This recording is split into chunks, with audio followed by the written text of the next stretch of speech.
I'd also like to note that we invited all candidates for Missouri Attorney General to attend today's candidate forum on the same footing at the same time, well in advance of today's event. And we're very thankful that these two candidates have agreed to accept that invitation and are here this evening. So without further ado, I'd like to turn it over to our moderator, who is a prominent local attorney, Mark Bremer. Thank you.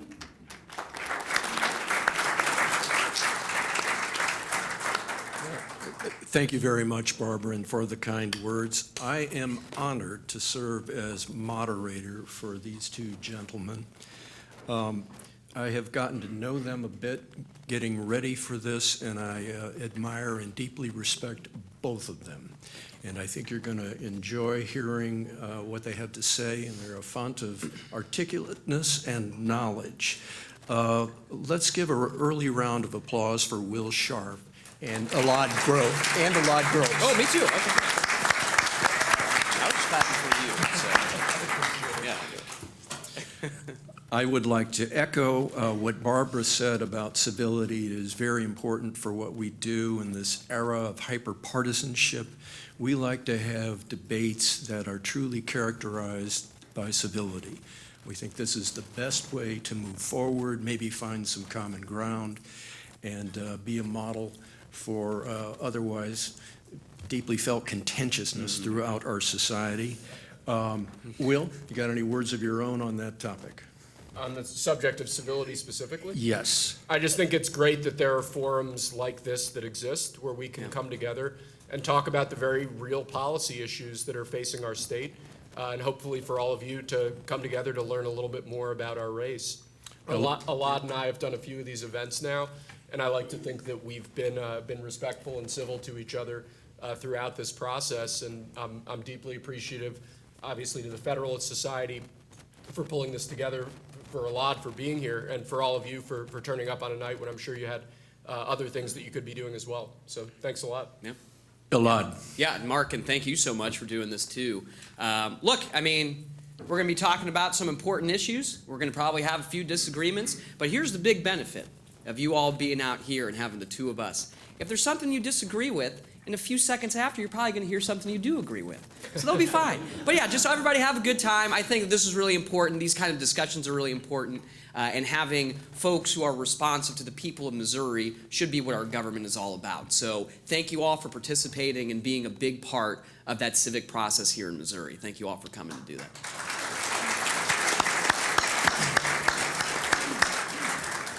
These two are a terrific model of civility.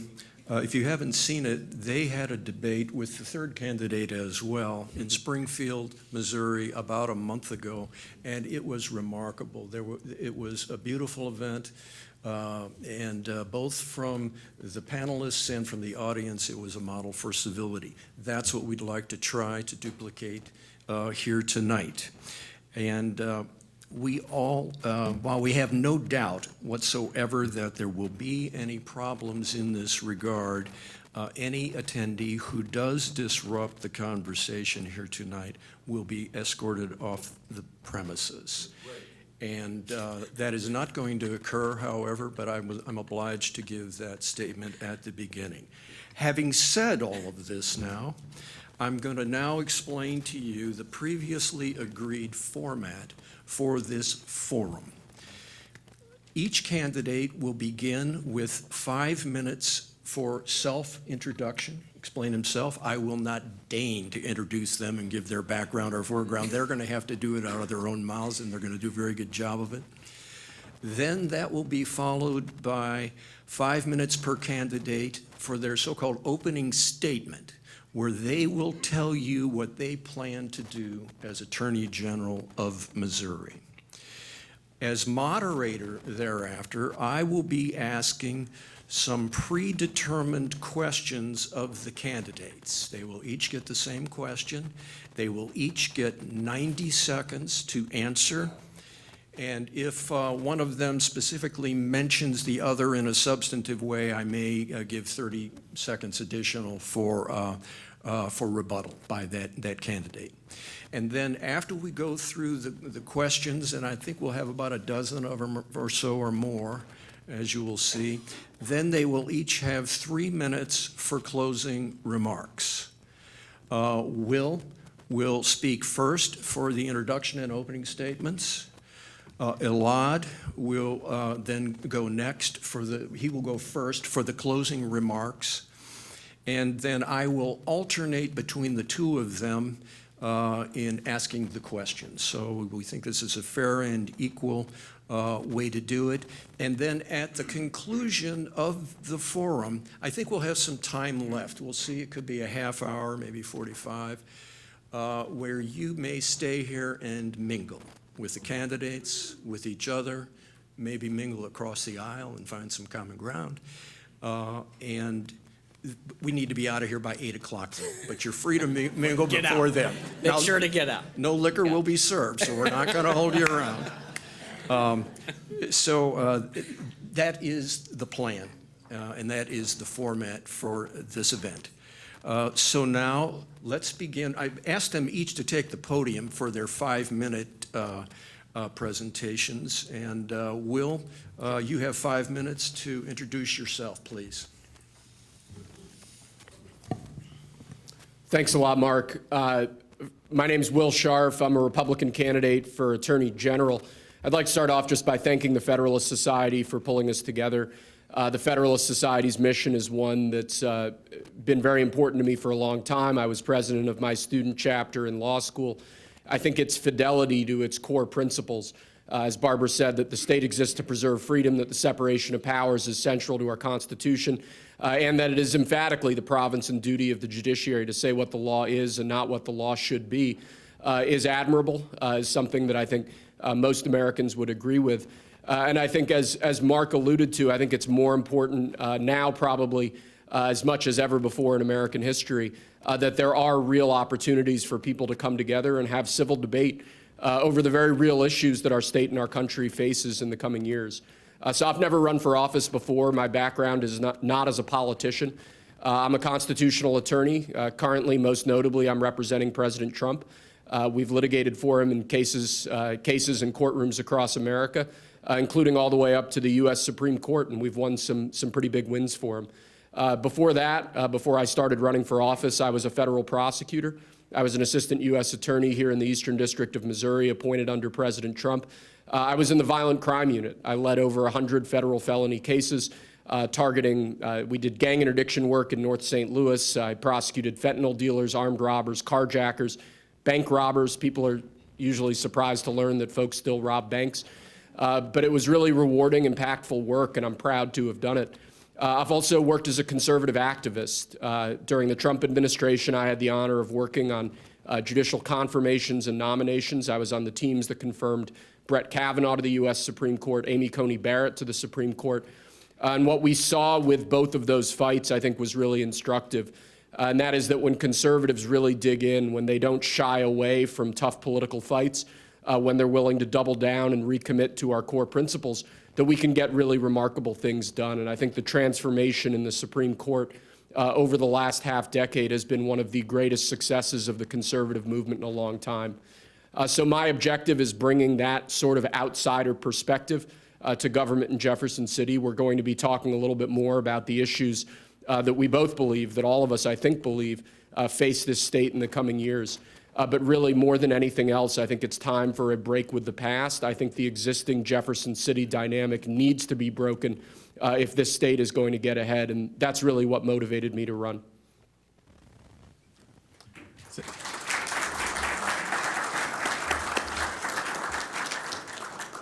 Elad, you're next. Yeah, well, there's not a third one here, so that's pretty easy.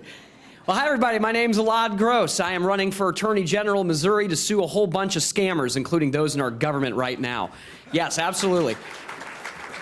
I grew up here in St. Louis. I grew up in U City. I know a lot of folks were asking, where'd you go to high school? Went to Clayton High School, actually just down the street right here, Clayton Greyhound. It is our 20th anniversary this year of winning a state championship in football, and as you can tell, I was one of the really good players on the team. No, my shoes played in the state championship game because a guy forgot his that day, so I got something in there. Look, so since high school, I've done a few things. I went to WashU for law school. I was working with kids in the city of St. Louis on a program to provide free summer opportunities for children in unfortunately highly impoverished areas. That's how I became involved in public service in the first place. I've met so many of you in this room from the work that I've done with kids, and that's really important, crucial work, and it's what drove me into law school in the first place. Because you could just see all the things that are happening in a classroom that we can't control because of the outside factors there, whether a kid isn't eating that day, whether a kid isn't getting all of the books that they need in the classroom. And so that's what led me to actually meet my first state representative over in the Hyde Park neighborhood in St. Louis, and eventually went on to law school and then joined the Attorney General's office. I was an assistant attorney general of the state of Missouri when Chris Koster was the attorney general here. Worked in multiple divisions, primarily the labor division, where I received 1,300 cases on my first day as a public servant for the state of Missouri. You're welcome, everyone. And then from there, went on to the litigation division where I did trials, appeals, both federal and state court. Today, I'm a civil rights attorney. I sue the government. I protect our civil liberties in courts all over our state, including in the federal system. I've sued folks all over, unfortunately, oftentimes for violating our basic rights, including our rights to see what our government is doing through the Sunshine Law. I have one of the landmark cases. It's Gross v. Parson. I'm the gross guy on that one. Won a unanimous decision from the Supreme Court to protect your ability to see what your government is doing with your money. So I feel very strongly that we need a watchdog in our government. I've been very drawn to this office because of all the wonderful things that we can do here. Today I live in the city of St. Louis with my wife, Tasha, who's in the back. Got two siblings here, one of whom I'll give a shout out just in case you're watching right now. My sister is in the hospital. She has a weird infection. She's getting better. But if you're watching right now, hi, and hope you're getting even better right now because you're super embarrassed that I'm even bringing this up. But look, there are so many parts of our lives that the Attorney General's office touches on, from healthcare to affordability to making sure that our civil liberties are protected. And that is my plan for the state of Missouri. It's about time that we have someone who has our back in that office, and that's why I'm running for Attorney General. So thank you all.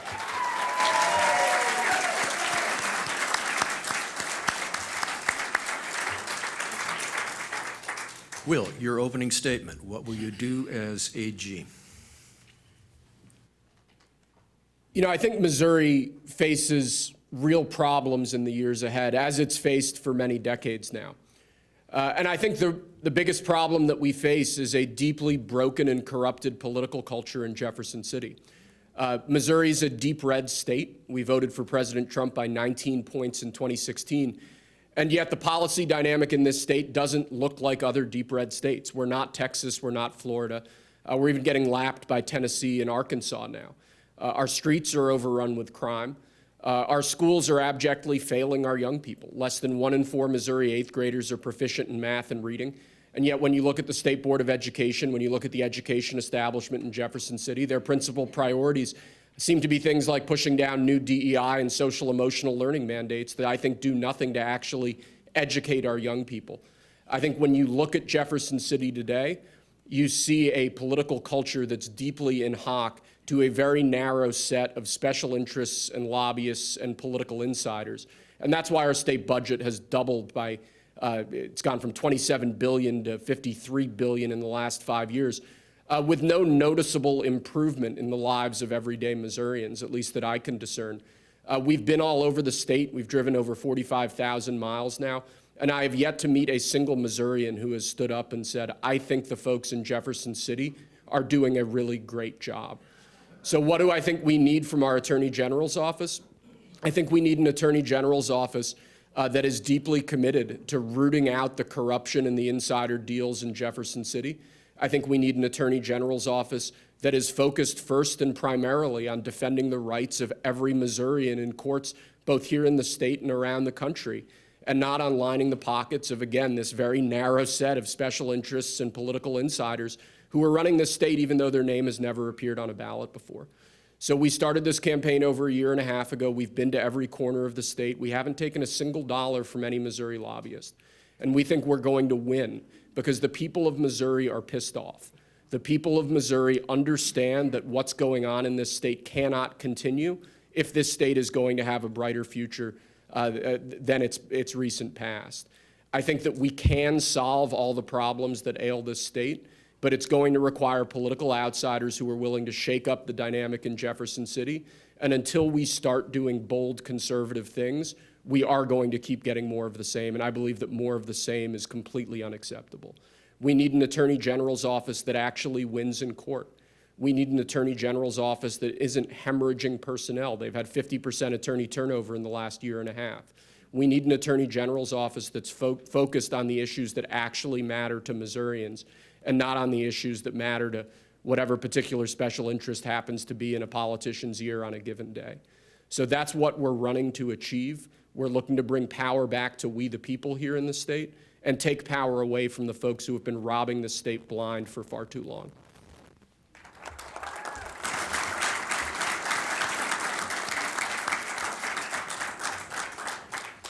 Elad, your plan.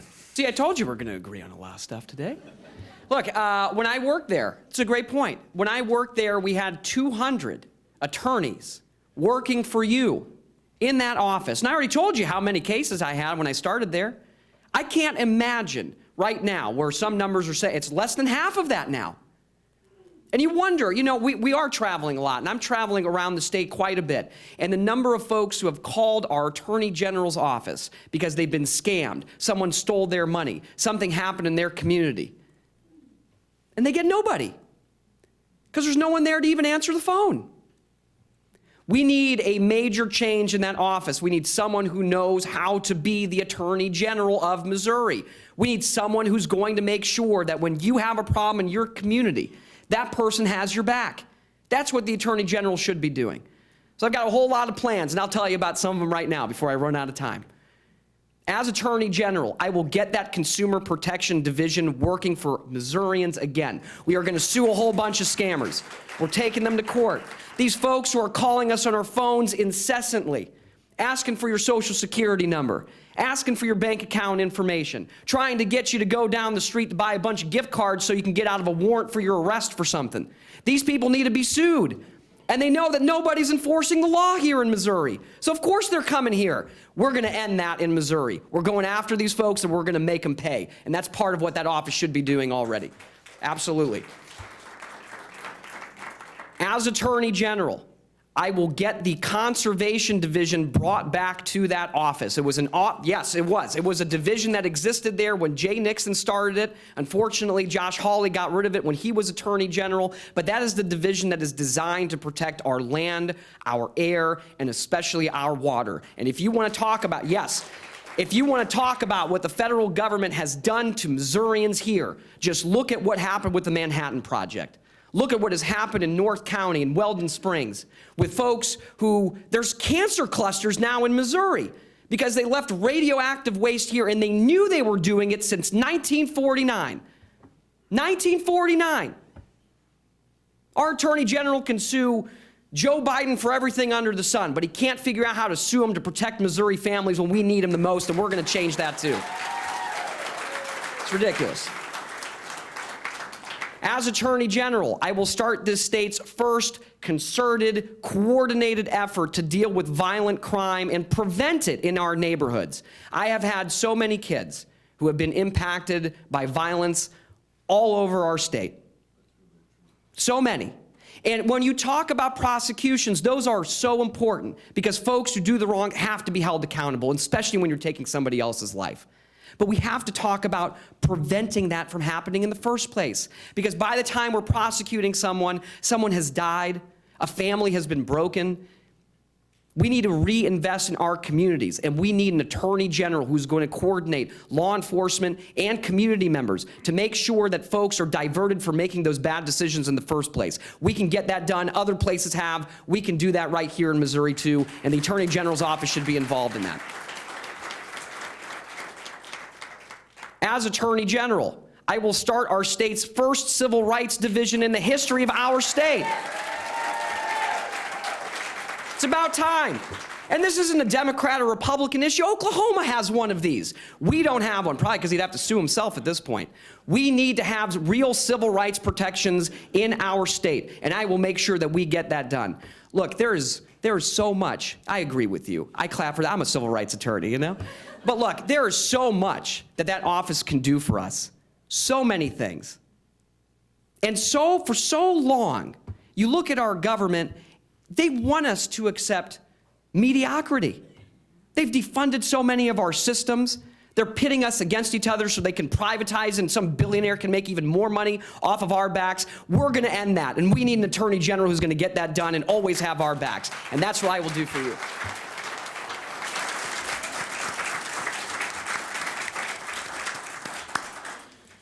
And now for the question and answer. The first question is on a topic that each of you addressed somewhat in your opening statements. And Will, it will go to you first, and here it is. What would you do as Attorney General to address violent crime?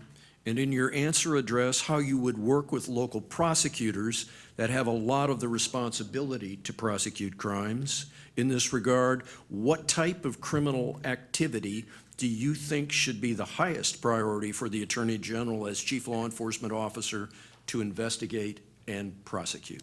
Yeah, look, the science on crime prevention has been well settled since Operation Ceasefire in Boston and the Giuliani miracle in New York in the 1990s. The way you solve violent crime is by incapacitating violent criminals. Crime follows a very tight Pareto distribution. It's a very small number of violent criminals who perform a vastly disproportionate amount of the violent crime in any given community. So what's the answer? The answer is you need to lock those people up. When you talk about crime, you're really talking about three buckets of issues. You're talking about policing, you're talking about prosecution, and you're talking about the courts. Right now in Missouri, we're failing on all three fronts. We have underfunded, undermanned police departments. Right now in the city of St. Louis, I promise you, if you go to District 4, District 6, there is a single patrol car on the road this shift. That's just completely unacceptable. On the prosecution front, you have far too many cases being lost, far too many cases that are never even being brought, certainly the way that they should be. Plea deals are out of control and rampant in a way that's really affecting the felt effects on the street. And lastly, we're a deep red state with deep blue courts. Our bail laws are far too weak. We need much tougher rules on pretrial detention. And then with respect to sentencing, we need actual truth in sentencing laws so that when people commit violent crimes, they are prosecuted, and after they're prosecuted, they are sent to prison for the terms that they deserve, and not just released back on the streets where they can continue to reoffend. That's what we need to do in the Attorney General's office. I think ending Eric Schmidt's Safer Streets program was a terrible idea. We need to be prosecuting much more violent crime, not less violent crime.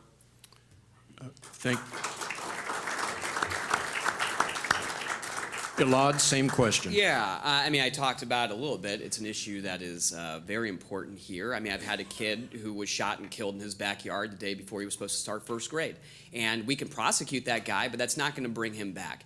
I feel very strongly that not only do we need to have prosecutions, to have all of these expectations set so that folks aren't going to make those decisions, it's we have to really get involved in preventing this in the first place. And Boston is a great example because they have all of these intervention plans where they are doing real community work to prevent violence from occurring in the first place. And we have to make sure that housing stability is such an important issue. Education is such an important issue. Job opportunities are such important issues. And those, if we start to reinvest in the communities that this state, unfortunately, has broken for so long, we are going to get better results and people are going to make better decisions because they'll believe in themselves, they'll believe in the opportunity, and we do need leadership that believes in that. So, I mean, it's a long plan. Obviously, there's a lot of work that we have to do here in Missouri, but there's a public safety division at the Attorney General's office that is designed to provide legal support in this area, and I will make sure that it does, and that no community in this state will be left behind.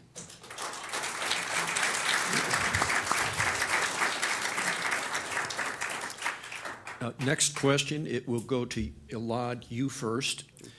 What, if anything, should the Attorney General do to ensure that public universities adhere to the requirements of the First Amendment while providing for the safety of students and others on campus? What steps will you take to ensure free speech on campuses at state colleges? Yeah, well, it's a great question. I'm a big believer in free speech. I mentioned this a little bit earlier, but I would start Missouri's first civil rights division in the history of our state to protect our First Amendment rights. And look, if you're in school, you have a right to get that education. You have a right to be safe too. And I think that we can balance that. In Missouri, we've actually done a really good job. I know some of the folks who are attorneys for our state system that I used to work with at the Attorney General's office. And I think that we can certainly get that right. The Attorney General's office can be a part of that when needed, but I think we've done a pretty good job here in Missouri already having this kind of civil debate in our society. So I think it is important to have the Attorney General step in when necessary, but really we need to talk about all of these civil liberties that we have to be protecting from that office. There's so many things that are just slipping through the cracks right now because we don't have any enforcement from a civil liberty side generally, even beyond campuses. And that's why it's so desperately important that we have a civil rights division at the Attorney General's office.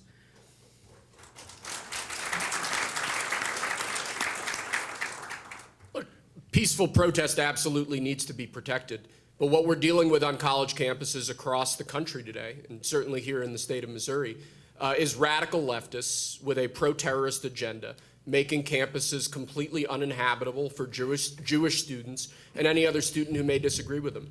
I think that's shameful. I think it needs to be stopped. And I think it just shows how wildly off base American political culture has gotten, where you have people who think that their highest and best calling in life is shilling for a terrorist group that's killed Americans and killed innocent people abroad. I also think it's worth noting with respect to the actual Attorney General's office and its core functions, that the folks funding this protest movement are the same people who funded Antifa. It's the same people who funded the Black Lives Matter movement. You're talking about the Soros Network, you're talking about Arabella Advisors, and you're talking about the Tides Foundation. And when you have these left-wing dark money nonprofits that are raising money and spending money in the state of Missouri, the Missouri Attorney General's office has ample authority to investigate and to hold them accountable for the illegal activities that they are supporting. And I think that's something that absolutely needs to happen if we're going to prevent our colleges and universities from descending into utter chaos.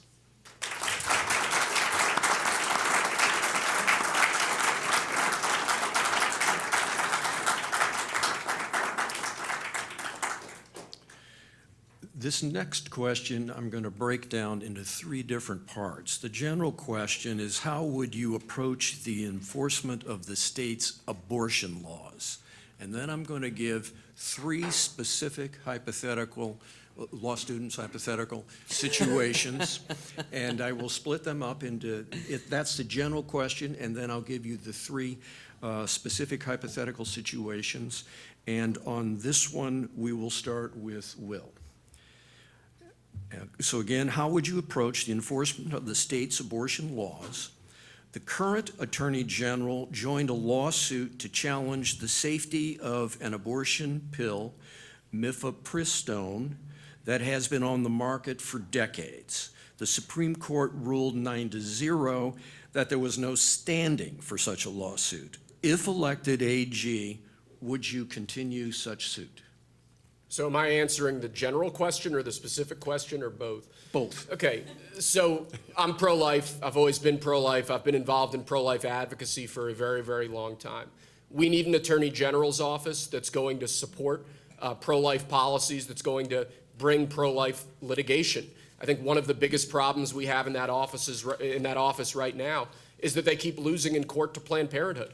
I mean, some of the more liberal members of our audience should be applauding our current Attorney General's office because of their failures in court. The state of Missouri is paying hundreds of thousands of dollars in legal fees to Planned Parenthood. That needs to stop. We need conservative fighters. We need conservative winners in that office. With respect to the Mifeprex lawsuit, I mean, this is a drug that the Obama FDA, when they approved it in 2016, said this drug will put one in 10 women who take Mifeprex end up needing surgical intervention on the back end. That's a dangerous drug. I think the overall litigation is sorely needed. And I think the FDA approval process needs to be looked at. I think it's unfortunate that the efforts to intervene in that lawsuit by Missouri and other states weren't successful, because that would have neatly resolved the standing issue in that case. But under my leadership, the Attorney General's office is always going to stand up for life. We're always going to stand up for the safety of women. And we're always going to make sure that Missouri is well represented in courtrooms across America.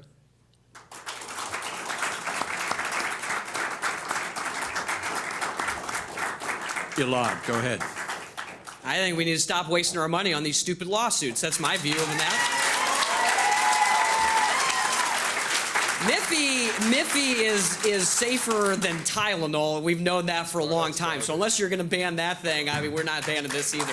Look, today is the 2-year anniversary of the Dobbs decision, which took away so many rights from so many, especially in this state, because it took them, what, like 10 minutes for them to sign away all of the rights that women are having and reproductive freedom here in Missouri. And look, in November, you're going to have an opportunity to vote for a brand new attorney general, and you should definitely do that. But while you're there, there's going to be a ballot initiative that, by the way, our current attorney general tried to make sure that we didn't even have our constitutional right to put it on the ballot in the first place. But you're going to have an opportunity to vote to put reproductive freedom in our state constitution, which means that we are going to stop this extreme abortion ban that even Donald Trump disagrees with, by the way, here in Missouri, one that requires 12-year-old rape victims to carry their pregnancies to term. That's how extreme it is here in Missouri.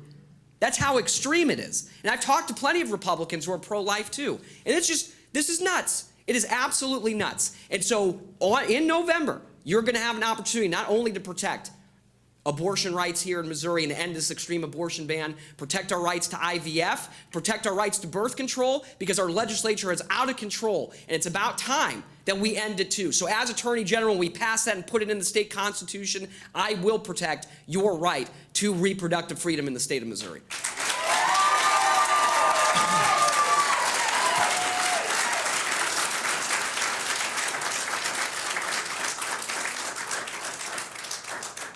The second hypothetical regarding Missouri's I got fired up on that laws, first one. Yes. Yeah. And another one. Elad, this goes to you first. Great. Congress is currently considering a law to protect IVF access nationwide. Do you believe Missouri should adopt a similar IVF protection law? And if the federal law passed and it conflicted, though, with Missouri law, what would you do as AG? We should pass a law to protect IVF in Missouri, because we cannot trust the people who are leading the state of Missouri.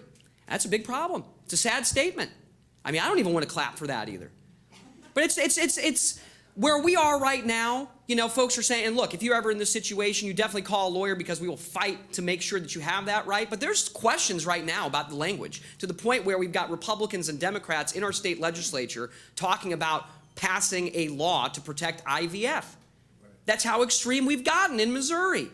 That's how extreme it is. So yeah, if the feds, they should pass, I mean, the feds should do something. Congress doesn't do anything right now. They should do something to protect our reproductive rights across the country. And if there's a conflict with Missouri law, I mean, we've got the supremacy clause, so I know that some folks think that federal gun laws don't apply here in Missouri. Another losing case by our Attorney General, by the way. It's that if there is a law, it needs to be enforced here in Missouri. That would have to go federal enforcement if there is a federal law. But we need a Missouri law to protect that as well. And we need an Attorney General who's going to protect our rights in that office. We need that so desperately. We need to pass this, and we need to have an Attorney General who is going to enforce the law as we voted on it.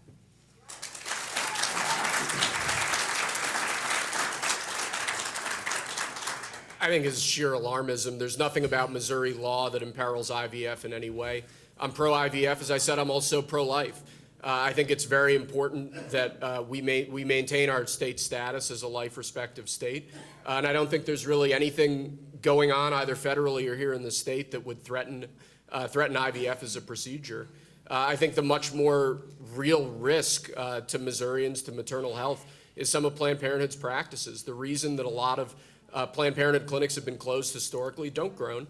It's true. When the Columbia Clinic was investigated by the state, they found black mold in a suction apparatus, and they found conditions in that clinic that wouldn't have been allowed in any ambulatory surgical care center in the country. So I think we have a real problem with maternal health in this state, and I put the blame for that at Planned Parenthood, not on, I think, phantom efforts to ban IVF by our legislature, which I just don't think are real.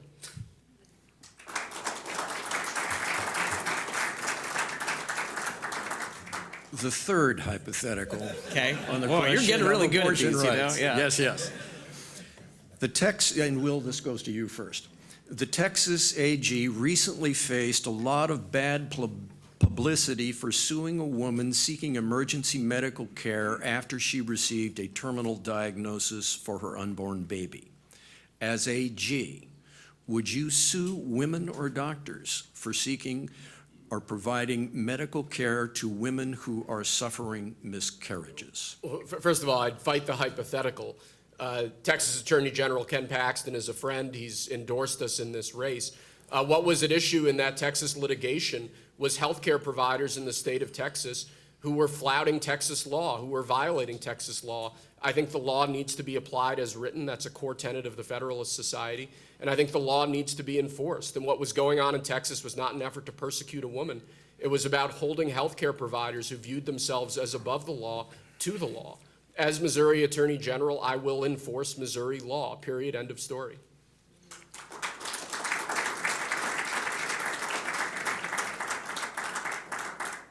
No. I mean,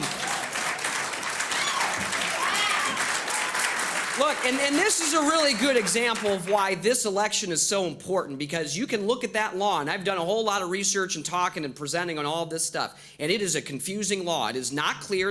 I know the folks who wrote it. I know them, and they're a little confused about it all too. And there's a lot of gray area in there, and it's extremely important that when we look at the prosecutors that we're choosing to and the Attorney General that we're choosing, that we have somebody who is going to have our backs and is going to make sure that we're not putting women in prison. I mean, you're talking about big government, small government. I'm a small government guy. I don't think that we should be using state force for somebody who doesn't want to have a pregnancy. I mean, what are we doing? We talk about having all of these interventions in so many areas of our lives and everything else. I believe that the government's role is to stay out of our families' lives to the greatest extent possible. Let us make our own decisions.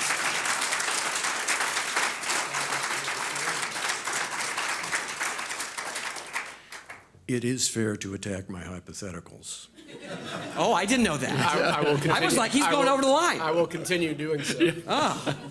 All right, good. Now another Okay, tool. this is another part general question, but a couple specifics within it. Elad, it will go to you first.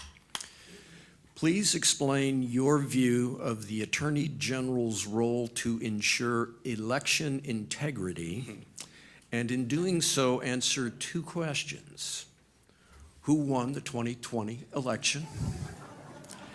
And in 2020, Georgia state officials came under immense pressure from President Trump to, quote, find votes, close quote, to flip the state in Trump's favor. If you received a similar call from President Trump as AG, what would you do? I'd ask for some recipes, maybe. Talk to him about, things that we can do to actually benefit people in Missouri. And if he kept asking, I'd have to hang up, because I don't want to listen to that all day. If you're talking about, we're talking about who won the 2020 election. That's easy. It's Joe Biden. Joe Biden won the election. There's not really a question about it. I mean, heck, Mike Parsons says he won the election. I'm not questioning that. He's the governor of the state of Missouri. Joe Biden won too. When we're talking about election integrity, and you can look at all of these, there's a foundation. The Heritage Foundation puts up a whole database about all the bad things that happen in the other states. They're not happening here. Not happening here in Missouri. A lot of these stories are just made up so that we get scared about what's happening. I believe very strongly that our elections should be secure. I think we do a pretty darn good job of that right here in Missouri. And I know some of you have worked with local election authorities on that. We got to make sure that continues. And I believe very strongly, too, in transparency in our government. And I think, look, you want to put some cameras up, let people see what's going on? Great. More transparency, the better, because you should have confidence in your elections. And the moment that you have people who are attacking that, sometimes they're doing it for a reason, because they want you to start questioning everything around you. They want us to be divided against each other so much so that we don't look at the folks who are in leadership right now and start asking, what the heck are you doing for me? That's what they want out of all of this. You want to talk about election integrity? The Attorney General violated that when he decided that he didn't agree with this ballot initiative, and he was going to go to court and illegally stop us from collecting signatures for months and months. He was told by multiple courts that you're violating the law, follow the Constitution. So if you want an election integrity issue, it's about time we have a civil rights division here in the state of Missouri, too.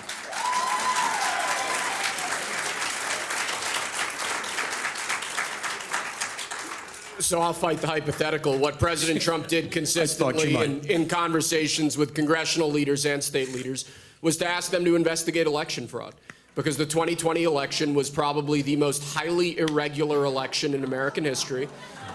I mean, the most highly irregular election in American history. When you look at the fact that there were over 100 earlier absentee votes, never out of 158 million cast, never happened before in American history. When you look at the issue of private financing, you can keep interrupting me, I'll just keep talking. When you look at the issue of private financing of the election apparatuses in key states, that's the Zuckerbucks issue. And frankly, when you look at the absolute social and mainstream media blackout on any negative stories about Joe Biden, most notably the Hunter Biden laptop story, I think that adds, which has now, by the way, the Hunter Biden laptop's been introduced in evidence in federal court in Delaware by Biden's own DOJ. That adds up to the most rigged, unfair election in American history. What can we be doing for election integrity here in Missouri?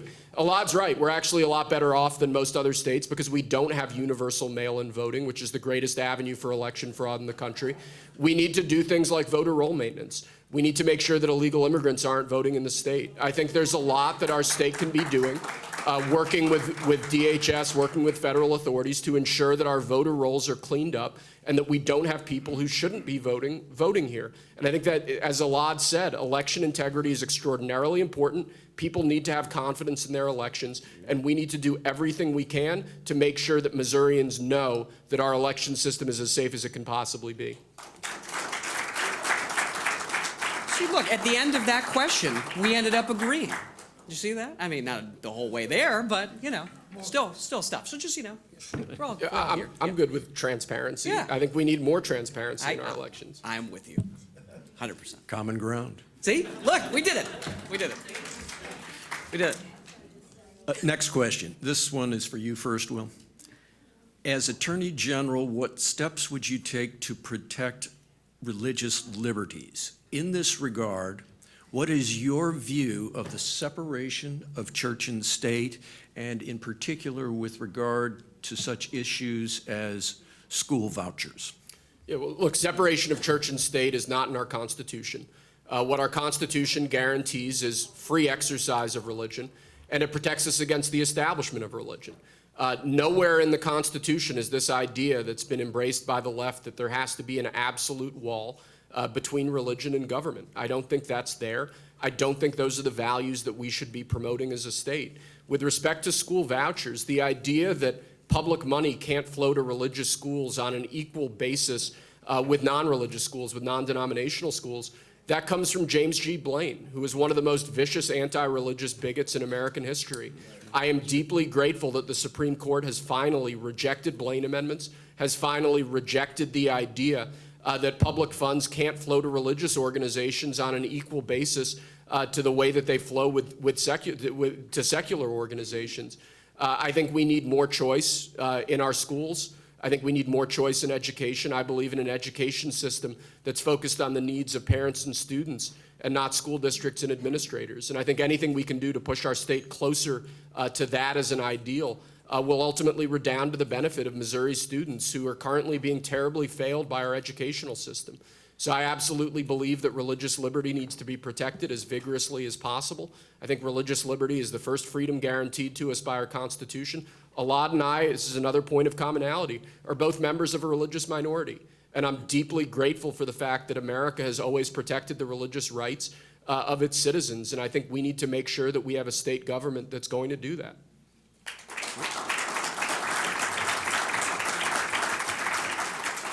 Yeah, I mean, it kind of went into education a little bit too. We talked about vouchers. Vouchers Well, are these multi-part yeah, questions I know. are a killer, Mark. He's getting us. Criticize the hypo. Yep. It's good. I won't attack this one. Vouchers are a sham. Vouchers are a sham. And you can take a look, because if you look in the Missouri Budget Project, which is a watchdog over our budget process, and everybody, whether you're on one side or the other, should take a look at it, those vouchers are going to very wealthy families because they don't cover the full cost of most of these schools. And so when you have that, right, who is benefiting the most? And you see this in all these other states, and some of them are like, I didn't know this was going to cost so much money. So I think, look, if we're looking at our education system, Missouri, after the Civil War, had cutting-edge public schools, led by, with funding, massive funding, by progressive Republicans in our state. There were people who came to Missouri to see what we were doing in our education system. And look at where we are now. We have taken money out of our public schools. Sometimes they even pretend like we're having a lottery. We're going to put somebody in there, and then they lie to us about that. They take money out of our public schools, and then they say, look how bad your public schools are. We should do something about that. Let's privatize it so that some rich person can make even more money off of us. We should get back to doing what Missouri did best, and that is having wonderful public schools, wonderful, cutting-edge, world-class public schools. And we talk about freedom of religion. These folks came to this country to escape persecution because that's why the Establishment Clause even exists. And we need to enforce that too from the Attorney General's office. I do believe there should be a separation of church and state, and we need an Attorney General who believes that as well.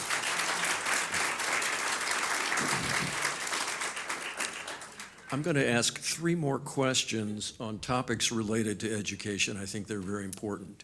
But they're very distinct questions. The first one goes to you, Elad. Yeah. What is your stance on federal Title IX requirements regarding transgender individuals in women's bathrooms and locker rooms and transgender individuals in women's sports, and the Missouri Attorney General's role with respect to those issues? Mm-hmm. It's a good question. So right now there are some proposed changes to Title IX. It has not included sports quite yet, but some folks are worried there's going to be some kind of discussion about that. In Missouri, here in our state education system, does anybody know how many transgender students were trying to play sports? 10? There were 10?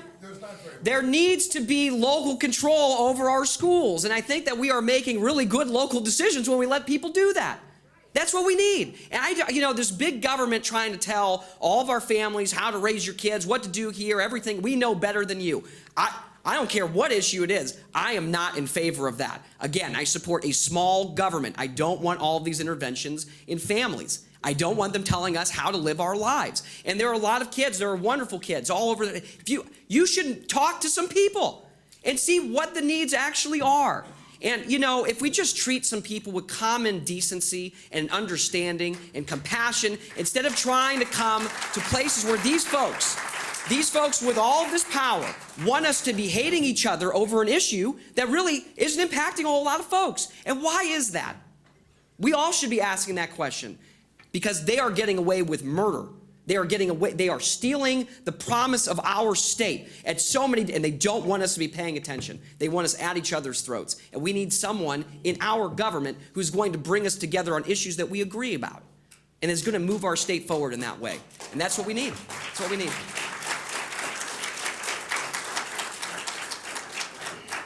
So this time I'm actually going to answer the question because it's very important.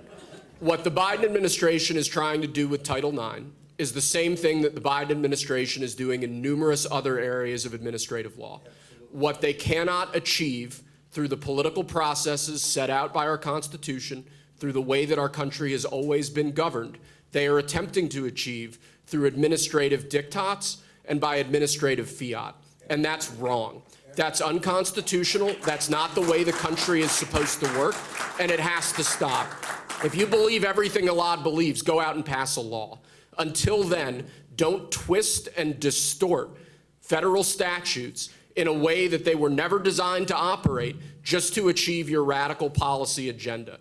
That's what we need to stop. When you talk about small government, federal overreach, the intrusion of the federal government into issues that have always been preserved to the state and are rightly left to the states by our constitutional system of government is one of the greatest threats to our liberty that we face as Americans today, and it's got to stop.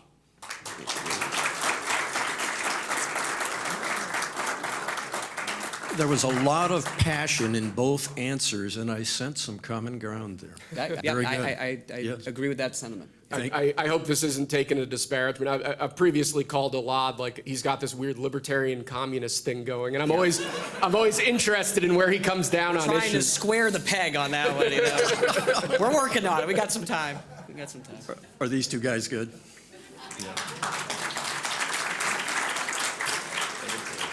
Next question regarding educational institutions. Will, it goes to you first. In 2023, the U.S. Supreme Court ended race-based programs for college admissions. Can this decision be used to end DEI programs in Missouri public schools, both K-12 and higher education? And what about any such programs that might exist in state agencies as well? Yeah, I think the Equal Protection Clause of the 14th Amendment to the Constitution means what it says. I think it sets up race neutrality as the law with respect to the government in this country. And I think that's what we need to be fighting to preserve. I worked on SFFA v. Harvard in its early stages. That's the case that insisted on race neutrality in college admissions. I think it's a very important case that vindicates a right that's been recognized in case law for decades, going back to Adirondack constructors and that whole previous line of Supreme Court case law. I think with respect to Missouri state government, if you look at actually how we spend our taxpayer dollars, there are numerous set-asides for individual racial groups, for individual ethnic groups. I think that's wrong. I think Missourians should be treated as Missourians. I believe in a colorblind government. I don't think we're ever going to get past our country's complicated history with racism until, as Chief Justice Roberts said in his parents-involved dissent, the way to stop discrimination on the basis of race is to stop discriminating on the basis of race. I think that's how we have to be setting up our government. And I think it's shameful that in a state as deep red as Missouri, we still have these sorts of issues playing out in classrooms and playing out in government grant programs all across the state.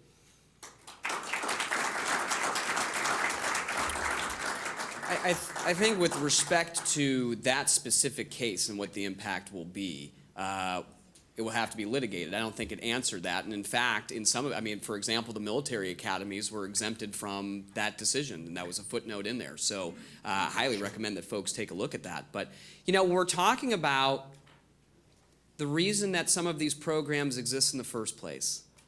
And for anybody who is here and has felt left behind, like folks looked at your community and said, you don't matter as much as someone else, that your voice doesn't matter. This country has a promise, and part of that is that every one of us should have equal opportunity.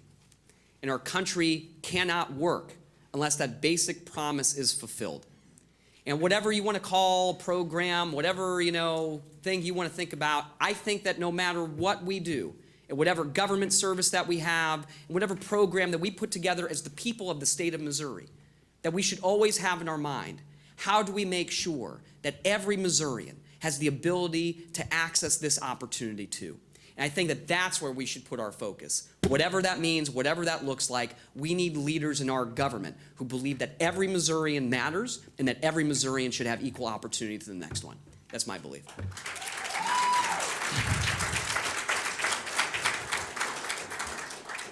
One more question on the topic of educational institutions. For you first, Elad. Sure. What is your stance regarding parental rights in Missouri's K-12 public schools under existing and proposed laws and regulations, I guess including at local school board levels?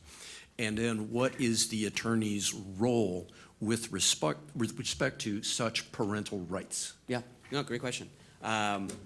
Parental rights belong to parents. That's how it should be. And, I've worked with schools for a long time, the city school district here for about 15 years. And, man, for a long time, you just go to school board meetings, you hear about all of the issues, and there's 3 people there. I have had folks call right from all across the spectrum, political, whatever else it is, asking questions about their schools. How can I see what's happening in my schools? And I'll tell you what, you talk to most teachers in Missouri, they want you to be part of that process. They want you to be involved in your kids' education. They want you to be, you're such a crucial part of that. So, I think that a lot of what's happening in Missouri, at least in my experience, is that folks are not really familiar with how our government works. most people don't even know who our Attorney General is. If you don't know the name of your attorney, that's a big red flag, by the way. But I think we need to do a much better job as a state government, as state leaders, to let folks know how our government works, how you can be involved in that. And one of the most important things the Attorney General can do, one, is a civil rights division, if I haven't mentioned that a few times already, to protect our educational rights. But two, to enforce Missouri's Sunshine Law so that you have access to everything our government is doing. You're paying for it, you should be able to see it. And that's what the Attorney General can do on that issue, in my view. Yep, our State Department of Education, DESE, currently has a budget of over $10 billion. It has over 1,800 employees. Neither of those numbers have ever been higher before. And yet our schools are comprehensively failing to educate our students. I think we need an education system that focuses on parental rights, that focuses on student achievement, and that doesn't focus on the woke garbage that we're seeing come out of government in Jefferson City. Until that fundamental dynamic changes, we're just going to end up back in the same situation over and over and over again. So what'll I do as Attorney General? First of all, I think we need to investigate DESE. I think we need to understand how this completely unaccountable bureaucracy is so comprehensively failing our students and our families all over the state, and why it's done so for so long. I think we have a real problem. Elad's right on this. We have a real problem with government accountability in Jefferson City. Folks whose names have never appeared on a ballot, deep state bureaucrats, you can call them, a lot of my supporters would, run this state in a way that has left our core governmental functions like education essentially, how should I phrase this? Parents today don't control the education of their children, and that's wrong. Until we break the Jefferson City dynamic, we're going to keep getting more of the same. And that's just not good enough, especially when it comes to the education of our children. We need an education system that puts parents and children first and foremost, and bureaucrats and school administrators last in line.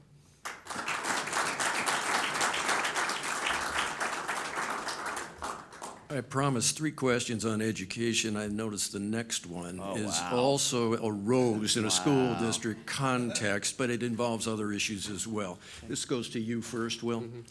Louisiana recently adopted a law requiring all public schools to display the 10 Commandments in classrooms. Is that law constitutional in your view? And if Missouri passed a similar law, what would you do as AG? Yeah, well, I'll address the legal issue first. Under the Bladensburg Cross case, you can even go back to McCreary and Van Orden. I think there's a very strong constitutional argument that the 10 Commandments being put up in a classroom is constitutional. I think with the demise of the Lemon Test, that's the world that we're living in today, which I think leaves that issue up to the legislature of this state. And I think it would be great if our legislature did what Louisiana did. As I said before, I don't believe that the Constitution requires a strict separation between church and state. I don't think that's what free exercise or the Establishment Clause means. I think we need to think more deeply about what this issue is really about, though. This issue is about what core principles do we hold dear as Americans and as Missourians. And I think the 10 Commandments state core principles that underlie our legal system. They underlie much of our history, our legal history, in some respects, our political history. I see nothing wrong with school districts or a state legislature seeking to emphasize the 10 Commandments as an admirable statement of principles. So in that respect, I think Louisiana's got it right, and Missouri should follow along. From a legal perspective, again, we're not living in a Lemon Test era anymore, and I think, therefore, there really is no legal problem with putting up a 10 Commandments monument. Was that too nerdy? I don't know how many lawyers are in the room. I'm not sure if I should be talking about case laws much. There are some lawyers here. It works. It's unconstitutional. And it's a waste of the taxpayers in Louisiana's money. It's going to be a waste of our money if it comes here. And if you want to spend that money somewhere, just because you want to put it somewhere, put it into civic education. Put it into our classrooms. Put it on issues that actually matter. If you're itching to sue somebody because you just feel like it, sue those scammers that keep getting on our phones all the time. Go and protect our rights. Go enforce Missouri's antitrust law against all of these huge concentrated mega companies that are ripping off Missourians all across the state. We need We need to be spending Missourians' money in the right way. And when I was an assistant attorney general in Missouri, I remember, because we had this whole form. It was like, oh, where are you spending the money? What are you going to do with it? Legal expense fund, everything else. And I remember saying, on my way to Licking, Missouri, I said, oh, well, I can just take a nap in the car. Won't have to spend any money on a hotel. And my secretary said this, don't worry, we booked the cheapest one for you in town. We've got to get back to that kind of mentality. Stop wasting Missourians' money on stupid things. Start doing real work that actually benefits Missouri families. And that's what we have to do at the Attorney General's office.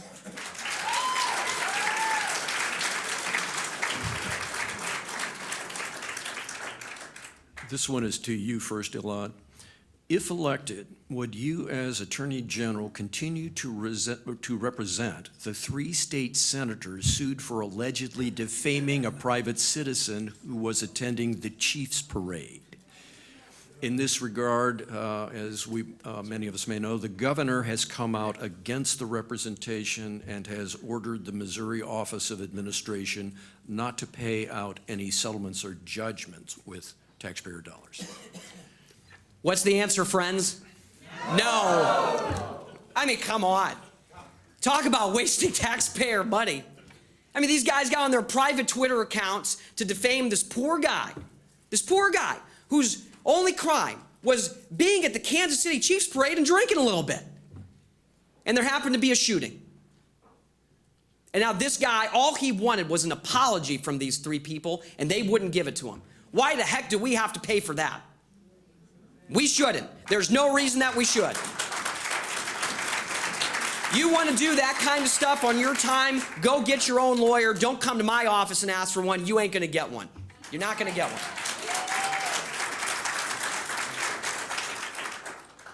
Yeah, first of all, the lawsuit itself is garbage. The statements in question weren't defamatory. They don't meet the standard for defamation under the law.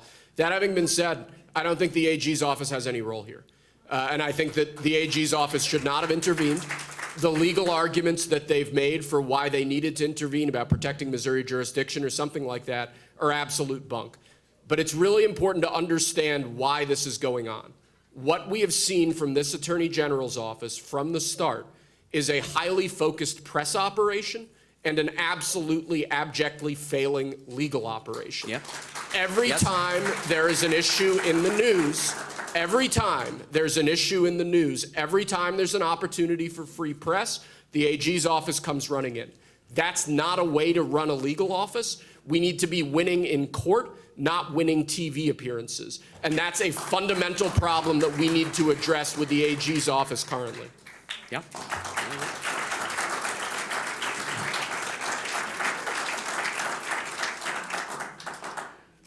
This next one, and maybe the last one, is for you, Will, following up on what we were just talking about. I read over the weekend that Attorney General Bailey has announced that he will be filing a lawsuit against the state of New York for interference with 2024 presidential election. What are your views with regard to such a lawsuit? Look, I've been representing President Trump for a year now. I was in that courtroom in New York.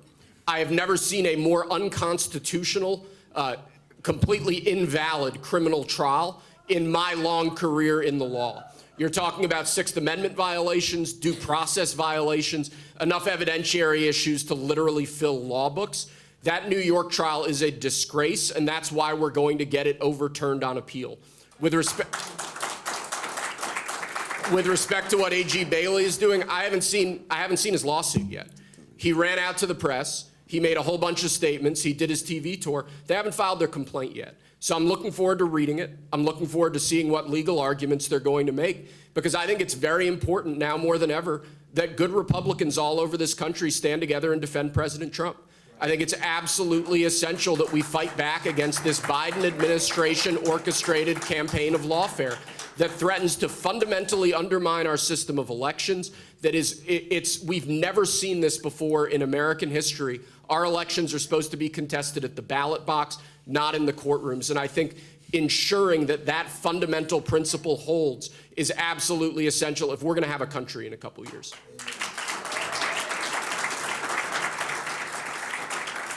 I, on the other hand, am not looking forward to reading it, because when I do, and I see the number of pages and the paragraphs and the poor lawyer's name at the end of it, I think about how much money we just flushed down the toilet. Every single time. And you know what? You want to talk about transparency at the attorney. You ask our attorney general right now, how much money have you been spending on these crap lawsuits? You know what the answer is going to be? I don't know. I don't track that number. I don't track that number.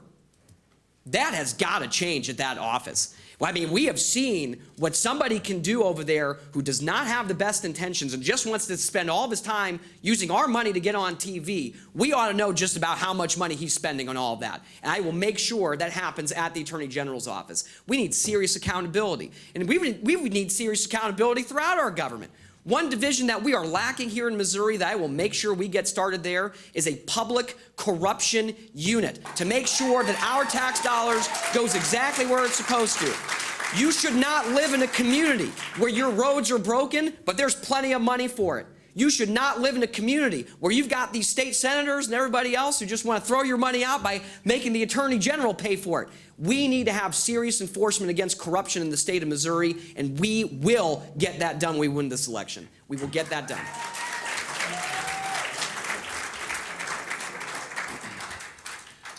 That concludes the questions I'm going to ask. So now Great we're job. ready for, thank you both. Great job. Well, Yes, please, come on. Come on now. thank you. I had a little help from my friends, but thank you. So closing statements. Yes. And Elad, you go first. If you'd like to take the podium for that, you may do so. What do you feel? You feel 3 sitting down minutes. okay? You want to go up? You want to feel like you want to go up? He's energized. He's ready to go. All right, I'll bring some juice to it. Let's go win this election.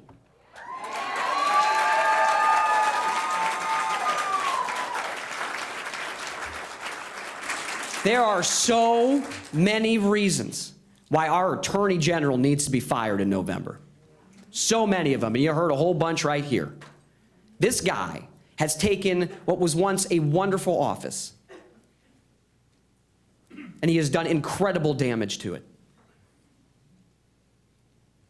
We should never be in a situation where we wonder whether our Attorney General is going to do work for us.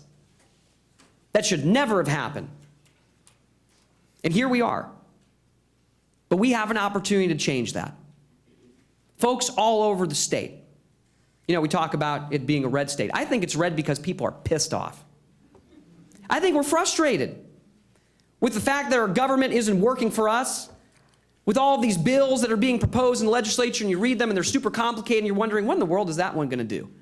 And then the answer in the back of your mind is, I bet some really rich person paid for that. And is probably going to make a whole lot of money off of that too. Our Attorney General should be our attorney, not the attorney for big government, not the attorney for the governor, not the attorney for big corporations that are funding his campaign, but your attorney, you and your family's attorney. We need someone to stand up for working families in the state of Missouri, and that needs to be the Attorney General of the state of Missouri. That needs to be. It needs to be. There are so many issues that that office deals with, and we know what Missouri can be. We know our neighbors. Sometimes maybe we disagree with folks. But we know that together we can accomplish so much in the state because we've done it before. So why not do it again? We should be at the top of the list, not the bottom. We know we can be so much better, no matter what your political background is. And this office shouldn't even be a political one.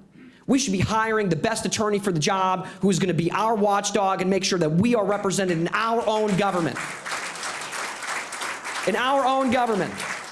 It's supposed to be ours. So if you agree with some of the things, or maybe everything that I said, I hope it's everything. But if you agree with the things that I've said today, if you agree that we need an attorney general who's going to represent us, that we need a government where our voices are being heard, that we need to start suing scammers and getting that office working for Missourians again, protecting our families, making sure that we're safe in our neighborhoods, making sure that we're safe on the job, then I need you on our team. And if you're watching out there, or you've got a cell phone right here, because I know you're getting scam calls just like me, You can join it right now. Go to the website, eladgross.org. Heck, he's going to yell at me if I don't say this too. You can even text my name, Elad, E-L-A-D, to 55444. 55444. And that's how you can get involved on this campaign that is going to make sure to hold these people accountable and make sure that our government belongs to the people of Missouri once again. Thank you all for the time.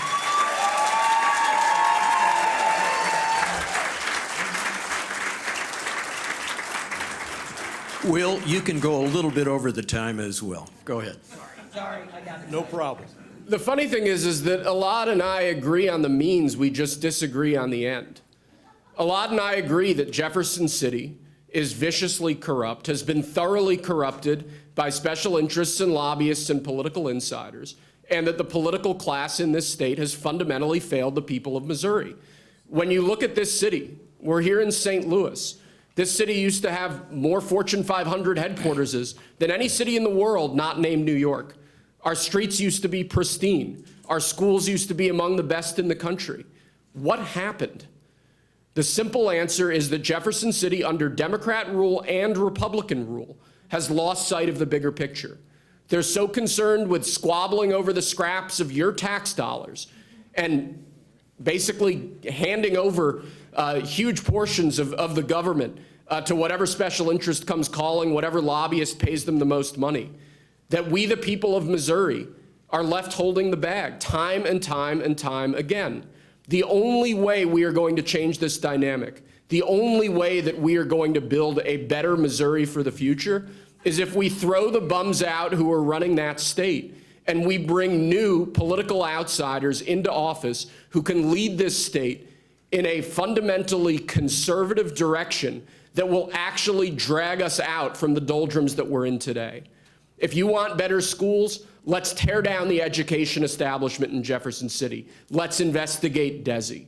You want less corruption in government? Let's investigate the people doing the corruption. You want safer streets? Let's start prosecuting some violent criminals instead of this catch and release garbage that is getting people killed on the streets of St. Louis, on the streets of Kansas City, and increasingly on the streets of rural communities every single day. As I said at the outset, I've never run for office before. My background is as a constitutional attorney, a violent crime prosecutor, and a conservative activist. Running for office has been one of the most humbling, daunting things I've done in my entire life, but I am more energized today than I was a year and a half ago when we started this whole process, because the people of Missouri deserve better than we've been getting, and if we don't shake up Jefferson City now, we're going to lose another generation of this state's history.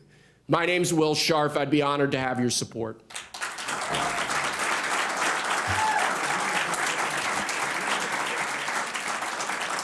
A rousing round of applause for both of these guys.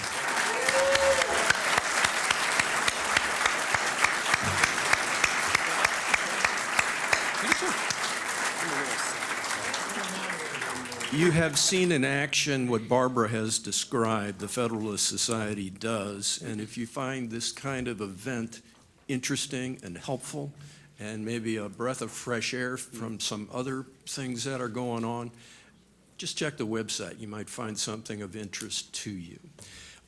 We have about another 45 minutes to mingle with the candidates, with each other, maybe across the aisle, and see if you can find common ground. Thank you all for coming.